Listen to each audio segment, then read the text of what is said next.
Hi అండి. నమస్తే. Welcome back to our channel voice of Lakshmi. Vanisri కలం పేరుతో ప్రసిద్ధి చెందిన ప్రముఖ సీనియర్ రచయిత సిహెచ్ శివరామప్రసాద్ గారు రచించిన అందగాడు అనే ఒక చక్కటి కథను వినేద్దామండి. ఈ కథ శ్రావ్య సపరివార మాసపత్రికలో 13 ఫిబ్రవరి 2014 సంవత్సరంలో ప్రచురింపబడింది. కథ మొదలు పెడదామా? వినోద్ కుమార్ సరస్వతి బయోడేటా చూసిన తర్వాత ఫోటో చూశాడు. మమ్మీ, అమ్మాయి బాగుంది కానీ పేరు నచ్చలేదు అన్నాడు. పేరు నచ్చకపోవటం ఏమిట్రా? సరస్వతి చదువుల తల్లి పేరు. విడ్డూరంగా మాట్లాడుతున్నావే అని విసుక్కుంది రుక్మిణి. మోడరేట్గా లేదని కాబోలు. సరు అనో సచ్చు అనో పిలవరా అన్నాడు గోవిందరావు కొడుకుతో. మీరు మరీను సరస్వతి పేరుని సరు అని సచ్చు అని షార్ట్కట్ చేసి పిలవాలా? బాగుందండి మీ ఐడియా అని భర్తని ఎద్దేవా చేసింది రుక్మిణి. ఏదో చిన్న అడ్జస్ట్మెంటు, పేరు మార్చలేం కదా ఇప్పుడు అన్నాడు గోవిందరావు. ఎందుకు మార్చుకోకూడదు డాడీ? గెజిట్ నోటిఫికేషన్ ఇచ్చి మార్చుకునే వీలుంది అన్నాడు వినోద్. అబ్బో, నీకు చాలా రూల్సే తెలిసే. నీ పేరైతే అట్లాగే మార్చుకుంటావు.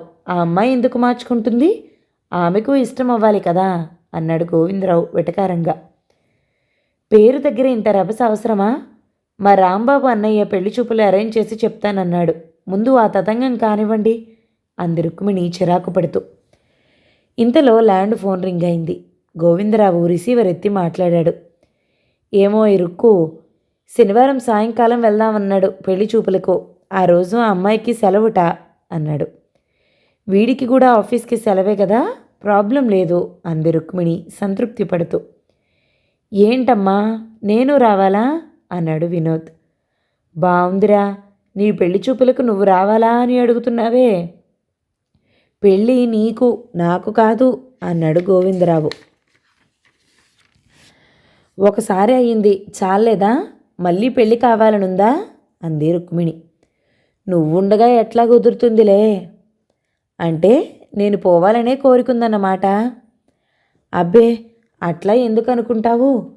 పోయి స్వర్గంలో సుఖపడదాం అనుకుంటున్నావా? No chance. కోడలు రావాలి. అత్తా కోడళ్ళు సిగపట్లు పట్టుకుంటూ ఇంటిని సంగ్రామం చేయాలి.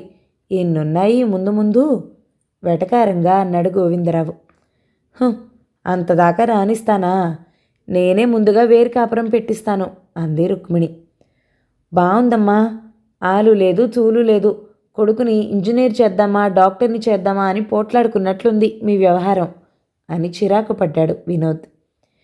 ఏదో జోకులు వేసుకుంటున్నాను లేరా. నువ్వు మాత్రం శనివారం ఏ ప్రోగ్రాం పెట్టుకోవద్దు. సినిమాలు షికార్లు బంద్ అంది రుక్మిణి. నేనెందుకమ్మా? నా ఫోటో పంపండి వాళ్ళకి చాలు. అమ్మాయి మనకి నచ్చాలి కానీ వాళ్ళకి నేను నచ్చేదేంటి? అయినా నేనెందుకు నచ్చను గర్వంగా అన్నాడు వినోద్. ఫోటో పంపడం అది ఎందుకురా?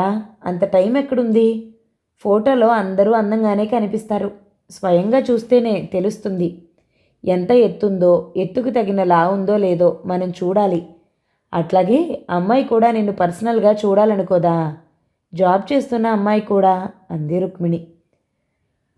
6 అడుగుల అందగాడినని పొగర్లేవేవాడికి తను క్రికెట్ ప్లేయరో సినిమా హీరోనో అనుకుంటున్నాడు వెటకారంగా అన్నాడు గోవిందరావు. క్రికెట్ ప్లేయర్లు సినిమా హీరోలు అందగాళ్ళ? ఎందరు చింపాంజీ మొహం వాళ్ళు లేరు? వాళ్లతో నా కొడుకుని పోల్చకండి. అన్నీ నా పోలికలు రాబట్టి హీమెన్లా ఉన్నాడు. మీ పోలికలు వస్తే పెళ్ళవడమే కష్టమయ్యేది. కొడుకును మురిపెంగా చూస్తూ అంది. వినోద్ ఛాతీ ఉబ్బింది. ఉరుమురిమి మంగళం మీద పడ్డట్టు మధ్యలో నా మీద పడతావేం? నచ్చినప్పుడు నన్నెందుకు చేసుకున్నావో అన్నాడు గోవిందరావు. బుద్ధి లేక అంది రుక్మిణి. వినోద్ నవ్వుకుంటూ వెళ్ళిపోయాడు. వినోద్ కుమార్ సాఫ్ట్వేర్ కంపెనీలో పనిచేస్తూ ఉంటే సరస్వతి లెక్చరర్. ఇద్దరూ ఈడు జోడుగా ఉన్నారని రెండు వైపులా పెద్దలు సంతృప్తి పడ్డారు. రాంబాబు రుక్మిణి పెదనాన్న కొడుకు. అతనే చొరవ తీసుకుని పెళ్లి చూపులు అరేంజ్ చేశాడు. సరస్వతి ఫోటోలో కంటే బాగుంది. రుక్మిణి ఏవో కొన్ని ప్రశ్నలు అడిగింది. అబ్బాయితో పర్సనల్గా మాట్లాడతావా అని అడిగింది రుక్మిణి. లేదండి, అవసరం లేదు అంది సరస్వతి. పిల్ల బుద్ధిమంతురాలే అని రుక్మిణి సంతృప్తి పడింది. వినోద్ కూడా తాను మాట్లాడదలుచుకోలేదు అన్నాడు. పెళ్లి చూపుల తతంగం ముగిసింది. పెద్దవాళ్ళు తమ ఊళ్ళలో బంధువులు, వాళ్ళ హోదాలు, ఆస్తిపాస్తులు గురించి మాట్లాడుకుంటున్నారు. సరస్వతి తమకు నచ్చిందని రుక్మిణి రాంబాబుకు చెప్పింది. రాంబాబు అంతకుముందే వాళ్ళు ఇవ్వదలుచుకున్న కట్న కానుకల వివరాలు చెప్పాడు. అందుకు ఒప్పుకునే వాళ్ళు పెళ్లి చూపులకు వెళ్ళారు.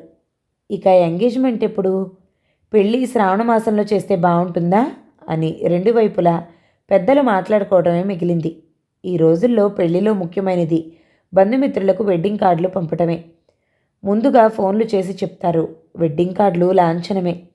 నగలు, దుస్తులు వగైరా అన్నీ రెడీమేడ్ కాబట్టి ప్రాబ్లం లేదు.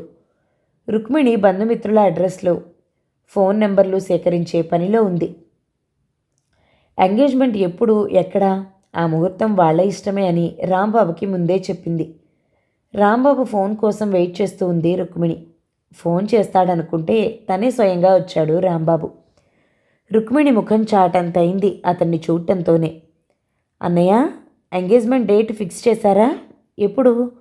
ఫంక్షన్ ఏ హోటల్లో అరేంజ్ చేస్తున్నారు అని ప్రశ్నల వర్షం కురిపించింది. మీ వాడు వాళ్ళ అమ్మాయికి నచ్చలేదంటమ్మా, నెమ్మదిగా చెప్పినా అది బాంబులా పేలింది రుక్మిణి తలలో. ఆమె బిత్తరపోయింది. కత్తివేటికి నెత్తురు చుక్క లేకుండా ముఖం పాలిపోయిందంటారే, అలా అయింది. మెదడు మొద్దుబారింది. వెంటనే మాట్లాడలేకపోయింది. ఆమె మదిలో ఎన్నెన్నో ప్రశ్నలు. తన కొడుకు ఆ పిల్లకి నచ్చకపోవటం ఏమిటి? వాడికి ఏం తక్కువ? చదువు లేదా, ఉద్యోగం లేదా? 6 అడుగుల అందగాడు. మగాళ్లలో ఎంతమందికి ఆ రంగు ఉంటుంది? తన శరీర ఛాయే వాడికి వచ్చింది. సరస్వతికి వినోద్ నచ్చకపోవటం ఏమిటో $1 మిలియన్ క్వశ్చన్ ఆమెకు. సరే, బావకి ఈ సంగతి చెప్పు, నువ్వేం వర్రీ అవ్వకు, ఇంకో సంబంధం చూద్దాంలే అని చక్కా పోయాడు రాంబాబు. అతనికి కాఫీ ఇవ్వటం కూడా మర్చిపోయి దిగాలు పడింది రుక్మిణి. గోవిందరావు విని, రోజులు మారాయిలే, ఇప్పుడు అమ్మాయిలదే పైచేయి, ఎందుకంటే అమ్మాయిలు తగ్గిపోయారు. ఇదివరకు అమ్మాయి అని స్కానింగ్లో తేలితే అబార్షన్లు చేయించుకున్నారు. ఆ పాపం ఇప్పటి కుర్రాళ్లకు తగులుతుంది, ఏం చేస్తాం అని నిట్టూర్చాడు. రుక్మిణి, గోవిందరావులు సమాధానపడ్డారు. కానీ వినోద్ కుమార్ మాత్రం షాక్ తిన్నాడు. అతను 6 అడుగుల అందగాడనేది 100% నిజం. కాలేజీలో ఇంజనీరింగ్ చదివేటప్పుడు, ఇప్పుడు జాబ్లోనూ కొందరు అమ్మాయిలు అతని పట్ల ఆకర్షితులయ్యారు. ఐ లవ్ యూ అని చెప్పారు. అయితే అతనికి లవ్ మ్యారేజ్ పట్ల ఆసక్తి లేదు. అలా చేసుకున్న పెళ్ళిళ్ళు రకరకాల అపోహలతో, వివిధ కారణాలతో పెటాకులై విడాకుల వరకు వెళ్ళటం చూశాడు. ఆ ఉచ్చులో పడకూడదనే పెద్దలు కుదిర్చిన సంబంధం చేసుకోవాలనుకున్నాడు. మొదటి పెళ్లి చూపులే షాక్ ఇచ్చాయి. అమ్మాయికి తాను నచ్చకపోవటం అనేది కలలో కూడా ఊహించని విషయం. తను నచ్చకపోవటం ఏమిటి సరస్వతికి? ఎందులోనూ వంక పెట్టడానికి వీల్లేని సంబంధం తమది. అబ్బాయి నచ్చలేదని చెప్పటం ఏదో సాకు. Something is wrong. అసలు విషయం ఏదో ఉంది. తను నచ్చకపోవటం కాదు. సరస్వతి బహుశా ఎవరితోనో లవ్లో పడి ఉంటుంది. తన ప్రేమ విషయం ఇంట్లో చెప్పలేక సింపుల్గా అబ్బాయి నాకు నచ్చలేదు అని ఉంటుంది. అలా అనుకోగానే వినోద్ మనసు శాంతించింది. అహం చల్లారింది. మరైతే తను అనుకోగానే సరికాదు. ఆ సంగతి సరస్వతి నోటి నుంచి వినాలి. అప్పుడే సంతృప్తి. తన కోసం ఎవరో వచ్చారని కబురు వస్తే విజిటర్స్ హాల్కి వెళ్ళింది సరస్వతి. హాయ్ అని పలకరించిన వినోద్ కుమార్ని చూసి ఆమె ఆశ్చర్యపోయింది. అతను తనను కలుసుకోవడానికి వస్తాడని ఊహించలేదు. రాంబాబు మామయ్య చెప్పాడు, మీకు నేను నచ్చలేదన్నారని. అతను సూటిగా విషయంలోకి వెళ్ళిపోయాడు. అవును అన్నది సరస్వతి. నేనొక మాట అడుగుతాను, ఏమీ అనుకోకండి. పర్వాలేదు, అడగండి. మీరు ఎవరినైనా ప్రేమిస్తున్నారా?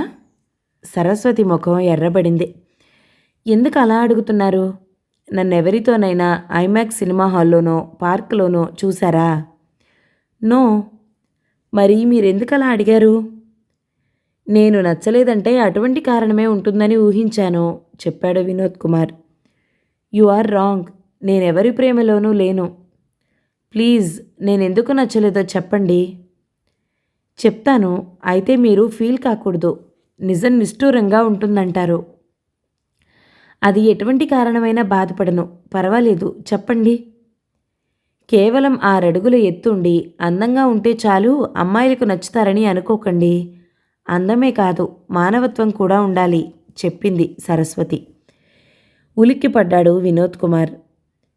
కొన్ని రోజుల క్రితం చింతల బస్తీలో మా ఫ్రెండ్ సునీత నేను రోడ్డు మీద నడుస్తున్నాం. మీరప్పుడు బైక్ మీద వెళ్తూ 10 ఏళ్ల పిల్లవాడిని ఢీకొట్టారు. పాపం వాడి కింద పడ్డాడు. అప్పుడు మీరు కనీసం బైక్ దిగి వాడికి ఏమైనా దెబ్బలు తగిలాయా అని కూడా చూడకుండా ఒక క్షణం ఆగి అటు ఇటు చూసి వెళ్ళిపోయారు. నేనప్పుడు మిమ్మల్ని నా సెల్ కెమెరాలో షూట్ చేశాను. తర్వాత మేము వాడిని లేవనెత్తాం. అదృష్టవశాత్తు వాడికి దెబ్బలేం తగల్లేదు. నేను పోలీస్ కంప్లైంట్ ఇద్దామన్నాను. కానీ సునీత, పోనీలేవే దెబ్బలేం తగల్లేదు కదా అంది. సరస్వతి సెల్లో అతని ఫోటో చూపించింది.